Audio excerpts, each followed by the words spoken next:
அனைவருக்கும் வணக்கம். நம்ம இந்த வீடியோவில் வந்து அன்னை மொழி ஃபஸ்ட்டு இயல் 10th நியூ தமிழ் புக்கில் இருக்கிற ஃபஸ்ட்டு இயல் மட்டும் பார்க்க போகிறோம். அதுவும் எல்லாமே பார்ப்போமா அப்படின்னா இல்லை.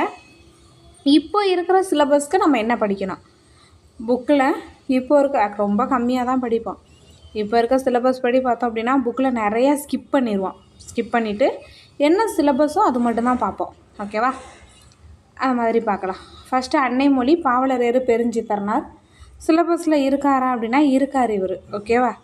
ஆனால் இவரோட லெசன் பார்த்திங்க அப்படின்னா இப்போ இருக்க சிலபஸ்க்கு ஏற்ற மாதிரி இல்லை, அதனால் தேவையில்லை. அவரை பற்றி மட்டும் நம்ம படித்தாவே போதும். இருந்தாலும் இந்த லைனை நோட் பண்ணிக்கோங்க. இந்த பாடல் வரியில் தென்னன் மகளே அப்படின்றது யாரை குறிக்குது அப்படின்னா பாண்டிய மன்னனை குறிக்குது. இந்த மாதிரி கேட்பாங்களா அப்படின்றது இல்லை, ஒருவேளை கேட்டாங்கன்னா போட தெரியணும். இந்த லைனை கொடுத்து இதில் தென்னன் அப்படின்றது யாரை குறிக்குது அப்படின்னா தென்னன் அப்படின்றது பாண்டியனை குறிக்குது, பாண்டிய மன்னன். ஓகேவா? இதில் வேறு என்ன நூல்லாம் இருக்குது அப்படின்னா திருக்குறள் பற்றி சொல்லியிருக்காங்க. அதுக்கப்புறம் எண் தொகை, ஓகே, நறுங்கணக்கு, சிலப்பதிகாரம், மணிமேகலை. ஸோ எந்தெந்த நூல் அப்படின்னா பாண்டிய மன்னனின் மகளே, அதான் பாண்டிய மன்னனை தென்னன் அப்படின்னு குறிப்பிட்டிருக்காங்க. திருக்குறளின் பெருமைக்குரியவளே தமிழில் தான் சொல்கிறாங்க. அடுத்து 10 பாட்டு, 8 தொகை, 14 கீழ்கணக்கு, சிலப்பதிகாரம், மணிமேகலை பற்றி சொல்லியிருக்காங்க. இதில் கேட்கக்கூடியது அப்படின்னா அந்த தென்னன் அப்படின்றது யாரை குறிக்கும் அப்படின்ற மாதிரி கேட்கலாம், பாண்டிய மன்னன். ஓகே, அடுத்தது இது தெரிஞ்சு வச்சுக்கோங்க. சாகும்போது தமிழ் படித்து சாக வேண்டும், இது சொன்னது யார் அப்படின்னா கா சச்சிதானந்தம். வேறு எதுவுமே இதில் நீங்கள் படிக்க வேண்டாம். ஓகேவா? இதுக்கு முன்னாடி இருந்த சிலபஸ்க்கு நீங்கள் எல்லாமே படிக்கணும், இப்போ இருக்க சிலபஸ்க்கு எதுவும் படிக்க வேண்டாம். அடுத்து பாவலரேறு பெருஞ்சித்திரனார் கனிச்சாறு 8 தொகுதியாக இருக்கும். இவரோட நூல் தான் கனிச்சாறு அப்படின்றது. அதுக்கப்புறம் இவரோட இதழ் 3 இருக்குது. தென்மொழி, தமிழ் சிட்டு, தமிழ் நிலம். அதில் தமிழ் நிலம் ஆட் பண்ணிக்கோங்க. ஸோ அது 3. இவரோட இயற்பெயர் துரைமாணிக்கம். இவரோட நூல் அப்படின்னு பார்த்திங்கன்னா உலகியல் 100, பாவிய கொத்து, நூறாசிரியம், என் சுவை என்பது, மகபுகு வஞ்சி, பள்ளி பறவை, எல்லாமே இவரோட நூல் தான். ரொம்ப முக்கியம், அவரோட இதழ் ரொம்ப ரொம்ப முக்கியம். நிறைய எக்ஸாமில் இதழ் தான் கேட்பாங்க. ஓகேவா? தமிழ் நிலம். அதுக்கப்புறம் பார்த்தோம் அப்படின்னா திருக்குறள் மெய்ப்பொருள் உரை, இது வந்து தமிழுக்கு கருவூலமாக அமைந்துள்ளது, அவரோட நூல் தான். ஓகே, வேறு இதில் நீங்கள் எதுவுமே படிக்க வேண்டாம். இந்த அடைமொழி பார்த்து வச்சுங்க, குறுந்தொகை, நல்ல குறுந்தொகை. அதுக்கப்புறம் 10 ஒத்த 10 பரிபாடல், ஓங்கு பரிபாடல். ஜஸ்ட் இது தெரிஞ்சு வச்சுக்கோங்க, இதுவும் ரொம்ப முக்கியம் இல்லை. அதுக்கப்புறம் இவர் சிலபஸ்லேயே இல்லை, நாடும் மொழியும் நமதிரு கண்கள் அப்படின்றவர் பாரதியார். ஆக்சுவலாக பாரதியார் இப்போ சிலபஸில் இல்லை. ஓகே, இதுக்கப்புறம் பார்க்க போகிறது எல்லாமே ரொம்ப முக்கியம். இந்த லெசன் ரொம்ப ரொம்ப ரொம்ப முக்கியம். இயல் 1ல் பாவலரேறு பெருஞ்சித்திரனாரை பொறுத்தளவு என்ன படிக்கணும், அவரோட இதழ், நூல், அவ்வளோதான். அதுக்கப்புறம் நீங்கள் அந்த லெசன் படிக்கவே வேண்டாம். ஓகே, அதுக்கப்புறம் நீங்கள் படிக்க வேண்டியது இந்த தேவநேய பாவனாரோட லெசன் தான். இது ரொம்ப ரொம்ப ரொம்ப முக்கியமான லெசன். கட்டாயம் அடுத்தடுத்த எக்ஸாமில் இந்த லெசன்லேருந்து ஒரு கொஷின் கட்டாயமாக இருக்கும். ஓகேவா? ஃபஸ்ட்டு பாருங்கள், இது வந்து தமிழின் தொன்மையில் கவர் ஆகும். இது வந்து பார்த்திங்க அப்படின்னா இது சிலபஸில் எங்கே கவர் ஆகுது அப்படின்னா தமிழின் தொன்மை, திராவிட மொழி, தமிழின் தொன்மை சிலபஸில் இருக்குல்ல, அதில் வந்து இது கவர் ஆகும். தமிழில்லா திராவிட மொழிகளின் அகராதிகளை ஆராயும் போது தமிழில் உள்ள ஒரு பொருள் பல சொல் வரிசைகள் அவற்றில் இல்லா குறை எந்த தமிழறிஞருக்கும் மிக தெளிவாக தோன்றும். தமிழில் மட்டும் பயன்படுத்தப்பட்டு தமிழுக்கே சிறப்பாக உரியனவாக கருதப்படும் சொற்கள் மட்டுமின்றி, இதிலேருந்து நல்லா பார்த்து வச்சுங்க, தமிழில் மட்டும் பயன்படுத்தப்பட்டு தமிழுக்கே சிறப்பாக உரியதாக கருதப்படும் சொற்கள் மட்டுமின்றி தெலுங்கு, கன்னடம் முதலிய பிற திராவிட மொழிகளுக்குரியனவாக கருதப்படும் சொற்கள் தமிழில் உள என்றார் ஹால்டுவெல். இது இந்த திராவிட மொழி தமிழின் தொன்மையில் கட்டாயமாக இந்த கொஸ்டின் வந்து இடம்பெறலாம். இதிலேருந்து தான் கேட்பாங்க. இந்த கொஸ்டின் தானா அப்படின்னு சொல்ல முடியாது, பட் இந்த ஏரியாவிலேருந்து தான் கொஸ்டின் கேட்பாங்க திராவிட மொழி அப்படின்றதில். ஓகே, இதை கூறியவர் யார் அப்படின்னா ஹால்டுவெல். தமிழில் மட்டும் பயன்படுத்தப்பட்டு தமிழுக்கே சிறப்பாக உரியனவாக கருதப்படும் சொற்கள் மட்டுமின்றி தெலுங்கு, கன்னடம் முதலிய பிற திராவிட மொழிகளுக்குரியனவாக கருதப்படும் சொற்களும் தமிழில் இருக்குது அப்படின்னு சொல்லியிருக்காரு. ஓகே. அதுக்கப்புறம் இந்த அடிவகை, இதுதான் முக்கியம், ரொம்ப ரொம்ப முக்கியம். அடிவகை பாருங்கள். ஃபஸ்ட்டு என்ன அப்படின்னா, நெல்லுக்கும் கேழ்வரகுக்கும் அடிவகை பேர் தாள். இதை தனியாக எழுதி புக்கிலேயே ஒட்டி வச்சுக்கோங்க. கீரைக்கும் வாழைக்கும் தண்டு அடிவகை. நெட்டி மிளகாய் செடிக்கு அடிவகை கோல். ஓகேவா? அடுத்தது குத்துச்செடி புதர், இதற்கு அடிவகை தூர். ரொம்ப ரொம்ப முக்கியம். அடுத்தடுத்த எக்ஸாம்பிள் இது கட்டாயமாக இடம்பெறும். ஓகேவா? நெல் கேழ்வரகு தாள், கீரை வாழை தண்டு, நெட்டி மிளகாய் செடி கோல், குத்துச்செடி புதர் தூர். ஓகே. அடுத்தது இதுவும் அடிவகை தான். கம்பு சோளமுக்கு தட்டை அல்லது தட்டு, கரும்புக்கு களி, மூங்கிலுக்கு களை, புளி வேம்புக்கு அடி. புளி வேம்புக்கு அடிப்பகுதியே என்னென்னா அடி தான். ஸோ இப்போ எல்லாமே என்ன படித்தோம் அப்படின்னா அடிவகை படித்தோம். அடி வகை. இந்த இயல் 1ல் முக்கியமானது அப்படின்னா இந்த ஒரு லெசன் தான். அடுத்தது கிளை, இது லாஸ்ட்லேருந்து படிங்க. குச்சியோட பிரிவு இணுக்கு. ஓகேவா? குச்சியின் பிரிவு இணுக்கு, போத்தின் பிரிவு குச்சு. அடுத்தது சினையின் பிரிவு போத்து, கிளையின் பிரிவு சினை. அடுத்தது கொம்பின் பிரிவு கிளை, கவையின் பிரிவு கோப்பு, கோப்பு அல்லது கொம்பு. அடுத்தது அந்த மாபெரும் அடிப்பகுதி கவை, மாபெரும் அடிப்பகுதி கவை. ஸோ இதை லாஸ்ட்லேருந்து நோட் பண்ணி வச்சுக்கோங்க, லாஸ்ட்லேருந்து படிங்க. ஓகேவா? அது கிளை பிரிவு. ஒரு மரத்தை அப்படியே சின்ன சின்னதாக பிரித்து சொல்கிறாங்க. அடுத்தது காய்ந்த அடியும் கிளையும். காய்ந்த குச்சியை சுள்ளின்னு சொல்கிறோம். காய்ந்த சிறு கிளையை விறகுன்னு சொல்கிறாங்க. காய்ந்த களியை வெங்கலி அப்படின்னும், காய்ந்த கொம்பு கவையை கட்டைன்னு சொல்கிறாங்க. இதான் அடிப்பகுதி, மிகப்பெரிய பகுதி கட்டை. அடுத்து இலை வகை.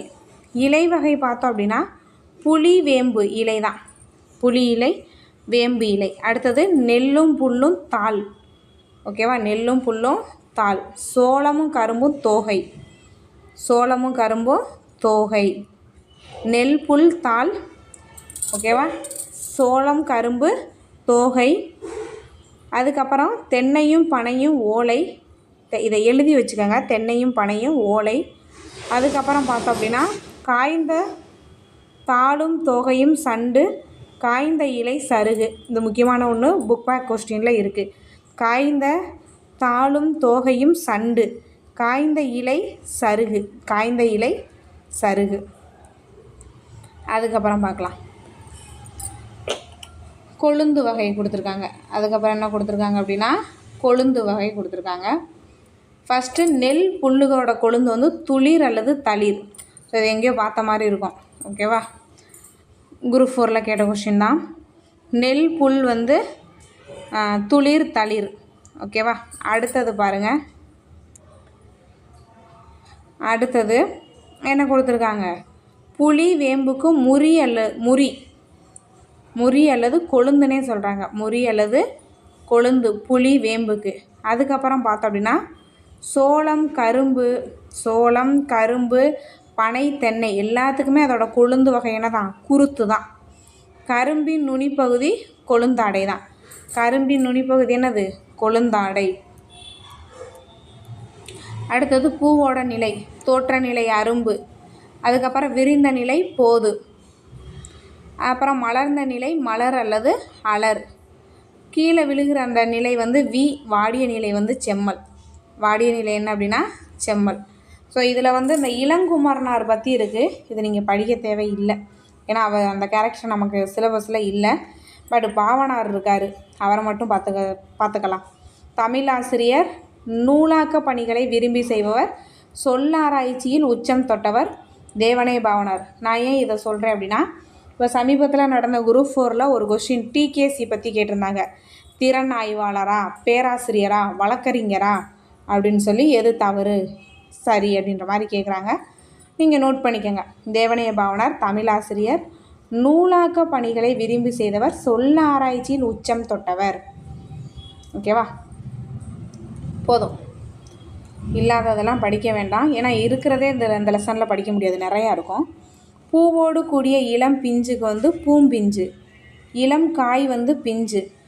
மாம்பிஞ்சு வடு. இதெல்லாம் அடுத்தடுத்து எக்ஸாமில் கட்டாயமாக இருக்கும். மாம்பிஞ்சு வடு. பலாமுசு, அதவே சேர்த்து சொல்லிட்டேன். பலா பிஞ்சு வந்து மூசுன்னு சொல்லுவோம். எள் வந்து கவ்வை. கவ்வை. தென்னை பனை குறும்பை. தென்னை பனை குறும்பை. சிறு குறும்பை முட்டு குறும்பைன்னு சொல்கிறாங்க. அடுத்தது முற்றாத தேங்காய் இளநீர். இளம்பாக்கு நுழாய். இளநெல் கருக்கல். வாழை பிஞ்சு கச்சல்.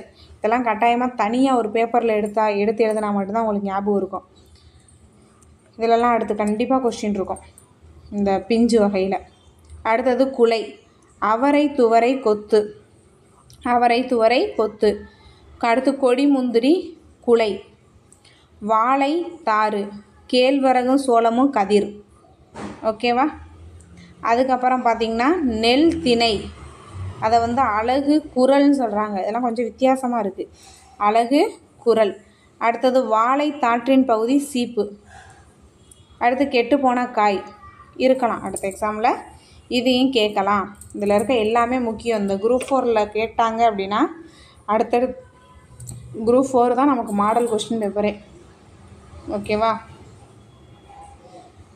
ஓகே, அடுத்தது பாருங்கள். நுனியில் சுருங்கிய காய் சூம்பல். சுருங்கிய பழம் சிவியல். புழு பூச்சி அரித்தது என்ன சொல்கிறாங்க? சொத்தைன்னு சொல்கிறாங்க. சூட்டினாலே வெந்தது வெம்பல். குழுகுழுத்த பழம் அழியல். குழுகுழுத்து நாரியது அழுகல். அடுத்தது பதறாய் போன மிளகாய் சொண்டு. பதறாய் போனது சொண்டு. கோட்டான் உட்கார்ந்ததுனால் கெட்ட காய் வந்து கோட்டான்காய் கூகைக்காய். தேரை அமர்ந்ததுனால் கெட்டதுனால தேரைக்காய். அடுத்து தேரை அமர்ந்தனால் கெட்ட தேங்காய்க்கு பேர் அள்ளிக்காய். தென்னையில் கெட்ட காய் ஒல்லிக்காய். சின்ன சின்ன வித்தியாசம் இருக்குது. அடுத்தது பழம். மிகவும் மெல்லியது தொலின்னு சொல்கிறான். திண்மமானதை தோலுன்னு சொல்கிறான். வன்மையானதை தோடுன்னு சொல்கிறான். ரொம்ப வன்மையாக இருக்கிறத ஓடுன்னு சொல்கிறான். சுரையின் ஓடு குடுக்கை. தேங்காயின் நெற்றிய மேற்பகுதி தேங்காய் நெற்றின் மேற்பகுதி மட்டை. நெல் கம்பு உமி.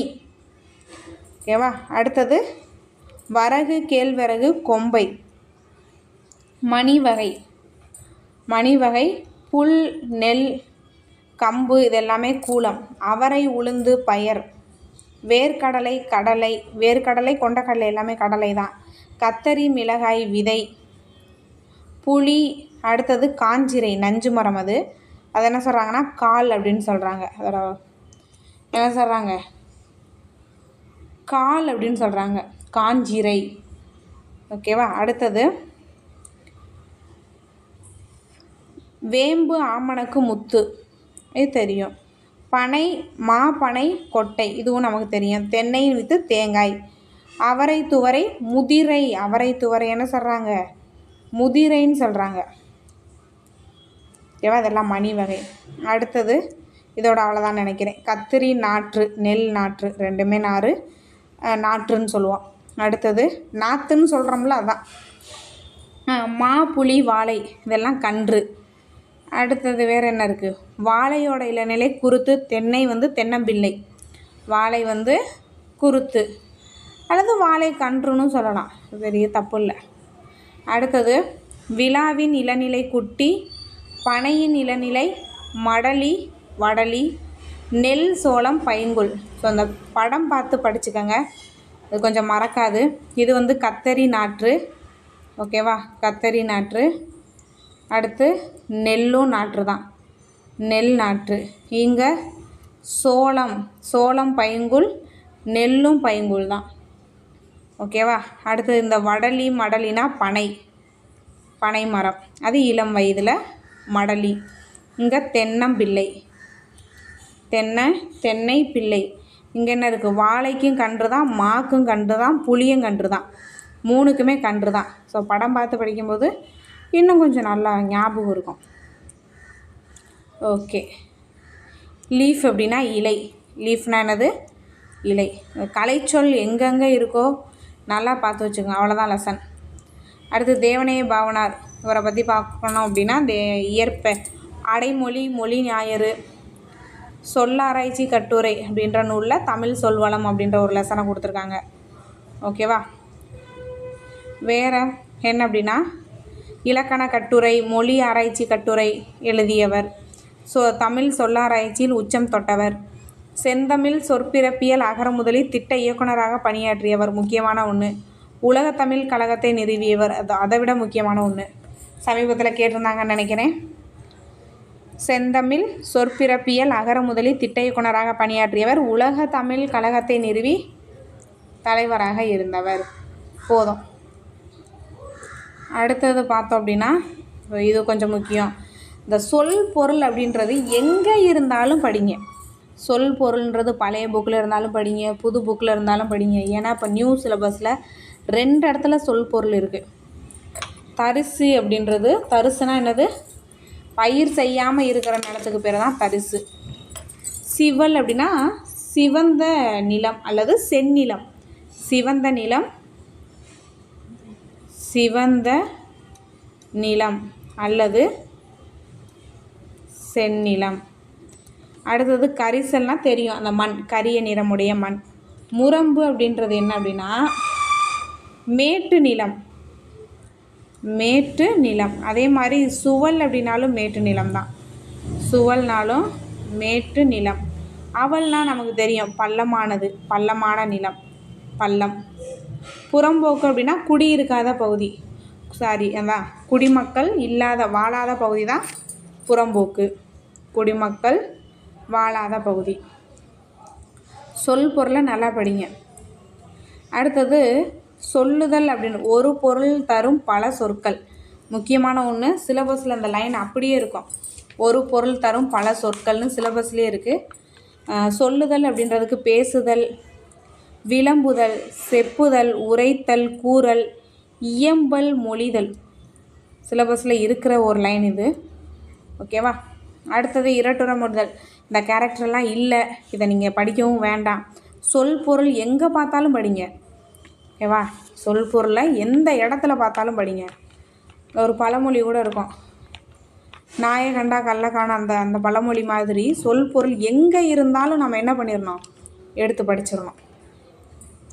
துய்ப்பது அப்படின்னா கற்பது தருதல், அது மாதிரி பழைய புக்கில் இருந்தாலும் படிக்கணும். துய்ப்பதுனா கற்பது தருதல். மேவலால் பொருந்துதலால் பெறுதலால், 2 பொருள் இருக்குது. மேவலால் அப்படின்னா பொருந்துதலால் பெறுதலால். அது மாதிரி முத்தமிழ்னா இயல் இசை நாடகம், உச்சங்கம்னா முதல் இடை கடை. போதும், மற்றது வேண்டாம். அது மாதிரி இரட்டுற மொழிதல்லாம் இப்போ சிலபஸில் இல்லை, இது வேண்டாம். ஓகேவா. வேறு இதில் முக்கியமானது எதுவும் இல்லை.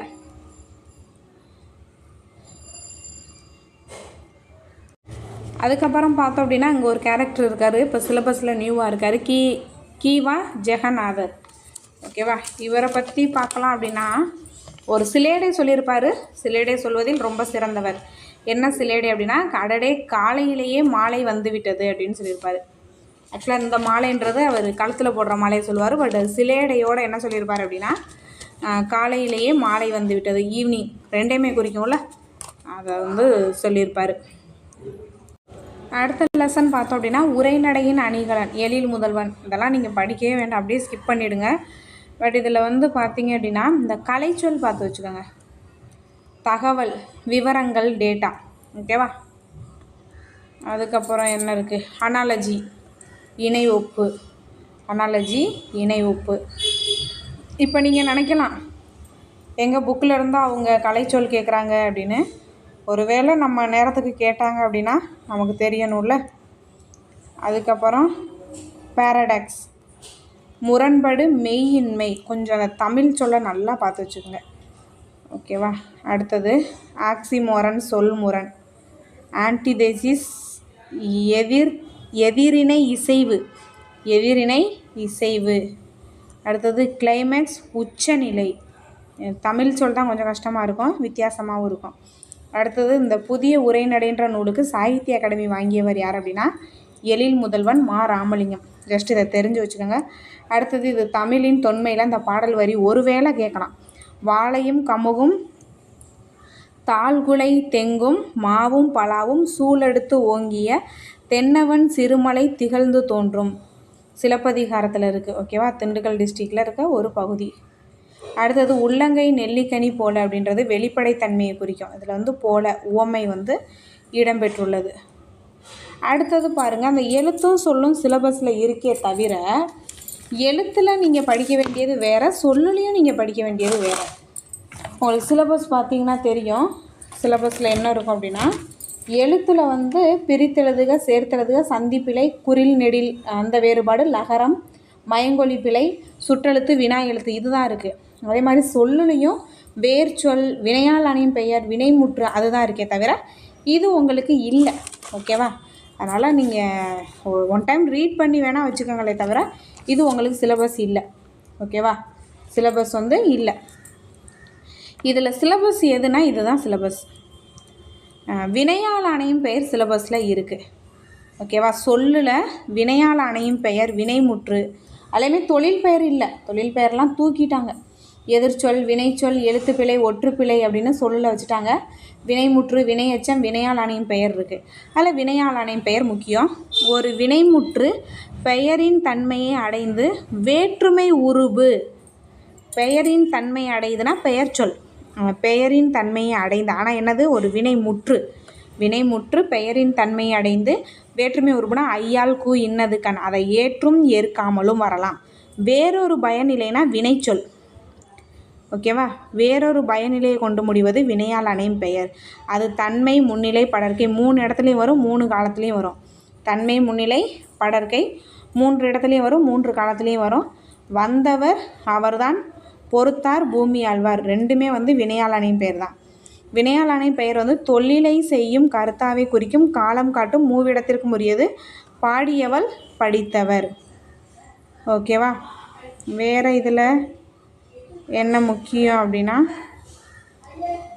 அடுத்தது இதில் பாருங்கள், இதில் லாஸ்ட்டில் இதில் வினைமுற்று என்னன்னு கேட்டிருக்காங்க.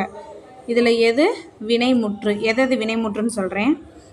அழைக்கும் வினைமுற்று, ஏறுவேன் வினைமுற்று, அமர்வேன் வினைமுற்று, பார்ப்பேன் வினைமுற்று. ஓகேவா, எய்தும் வினைமுற்று, முடிஞ்சிருச்சு. இதே வந்து இந்த அழைக்கும்ன்றது தொழில் பெயரில் வந்துருந்துச்சுன்னா அழைத்தல்னு வந்திருக்கணும். ஏறுவேன் அப்படின்றது ஏறுதல்னு வந்திருக்கணும். அமர்வேன் அப்படின்றது அமர்தல், பார்ப்பேன்னா பார்த்தல், எய்தும்னா எய்தல், அது தொழில் பெயர். தொழில் பெயர் சிலபஸில் இல்லை, வினைமுற்று இருக்குது. ஸோ இந்த வார்த்தைகள் அனைத்தும் வினைமுற்று. புக் பேக் கொஸ்டின் பார்க்கலாம். எதுவும் சிலபஸில் இருக்கிறது தான் பார்க்க போகிறோம். என்னது, காய்ந்த இலையும் காய்ந்த தோகையுமா, இது என்ன வரும், சருகும் சண்டும் சொன்னேன், லெசன்லேயே சொன்னேன், புக் பேக்கில் இருக்குதுன்னு சொன்னேன். அடுத்து என் தமிழ்னா எம் தமிழ்னா, இது பார்த்தீங்க அப்படின்னா இந்த தாக்கு இனமான எழுத்து இந்து, இங்கெல்லாம் இனமிகள் விதி வந்திருக்கு. ஓகேவா, இனமிகள் விதிப்படி வந்துள்ளது இனமிகள். வேறு என் தமிழ்னா அப்படியே சேர்ந்துருக்கு. அடுத்தது கேட்டவர் வினையால் அணையும் பெயர். ஓகேவா, பாடிய பெயரச்சம், பாடல் தொழில் பெயர், தொழில் பெயரும் வினையால் அணையும் பெயரும் கேட்டிருக்காங்க. பாடிய வந்து பெயரச்சம். ஆக்சுவலாக பெயரச்சமே நமக்கு சிலபஸில் இருக்குது. ஓகேவா, அதுவுமே நம்ம பார்க்கணும் தான், அடுத்தடுத்து பார்க்கலாம். பெயரச்ச வகை அறிதல்னு இருக்குது. பெயரச்சம் பார்த்திங்கன்னா 2 தான் இருக்குது. பெயர் சொல் இல்லை, பெயரச்சம் வேறு, பெயர் சொல் வேறு. ஓகேவா, பெயரச்சம் 2. அடுத்த கொஸ்டின் என்னது, வேர்க்கடலை, வேர்க்கடலை, மிளகாய் விதை, மாங்கொட்டை, மணிவகை. என்ன அப்படின்னா மணிவகை. ஓகே, இதில் வேறு என்ன படிக்கிற மாதிரி இருக்குது அப்படின்னா, ஆரத்தி எப்படி பிரிக்கலாம் அப்படின்னா, ஏன்னா பிரித்தெழுதுக வித்தியாசமாக எங்கேயாவது இருந்து எடுத்து வச்சிடுறாங்க. ஆள் கூட்டல் அத்தி, ஆள் கூட்டல் ஆள் கூட்டல் அத்தி. ஓகேவா, ஆரத்தி அப்படின்றது என்னது, ஆள் கூட்டல் ஆள், ஆள், ஆள் கூட்டல் அத்தி. வேறு அதில் வந்து கல் வந்து கற்குவியல், கற்குவியல். ஓகே. புல் வந்து கட்டு, புல் கட்டு. ஆடு மந்தை, பழம் குலை. இதெல்லாம் கேட்குறாங்க அப்படி தானே? இதெல்லாம் கேட்டுகிட்டே இருக்காங்க. திரும்ப அகைன் சொல்லிடுறேன். கல் வந்து குவியல், பழம் வந்து குலை, ஆடு மந்தை, புல் கட்டு. இதெல்லாம் சொல், தனிச்சொல். பட் இது வந்து கூட்டு பெயர். ஓகே. இதில் வேறு இதில் வினையாளானையும் பெயர், வினைமுற்று வினையாளானை ரெண்டுமே சிலபஸில் இருக்குது, ரெண்டுமே சிலபஸில் இருக்குது. இதுக்கு முன்னாடி புக்கை நீங்கள் படித்தது வேறு விதமாக இருக்கலாம். இதுக்கப்புறம் நீங்கள் புக்கில் சிலபஸ் வைஸ் படிக்க போகிறது வேறு விதமாக இருக்கணும். ஓகேவா? கலையரங்கத்தில் எனக்காக காத்திருக்கிறார். காத்திருக்கிறார் அப்படின்றது வினைமுற்று. காத்திருக்கிறார் அப்படின்றது அவரை அழைத்து வாருங்கள். இது எப்படி வினையாளானையும் பேராக மாற்றலாம் அப்படின்னா, காத்திருக்கிற வரை, இங்கே இருக்குது பாருங்கள், காத்திருக்கிற வரை. இது வந்து வினையாளானையும் பெயர். காத்திருக்கிறார் அப்படின்னா வினைமுற்று. அவரை, ஒரு நபரை குறிக்க வேண்டும், வினையாளானையும் பெயர். அடுத்தது பாருங்கள், ஊட்டமிகு உணவு உண்டவர். அது வந்து வினையாளானையும் பெயர். உண்டார் அப்படின்னா வினைமுற்று. நேற்று என்னை சந்தித்தவர். சந்தித்தார் அப்படின்னா வினைமுற்று. சந்தித்தவர் அப்படின்னா வினையாளானையும் பெயர். பொது அறிவு நூல்களை தேடி படித்தவர் போட்டித் தேர்வில் வென்றார். படித்தவர். ஓகே. படித்தார் அப்படின்னா வினைமுற்று. படித்தவர் அப்படின்னா வினையாளானையும் பெயர், வினையாளானையும் பெயர். வேறு இதில் என்ன இது இருக்குது சிலபஸில். சொற்களை இணைத்து புதிய சொல். இது நமக்கு தெரியும். மணி, என்னது, மணிமேகலை. ஓகேவா? வான்மலை. இது நம்ம ஈஸியாக போட்டுருவோம். ஓகேவா? ஓகே, அவ்வளோதான்.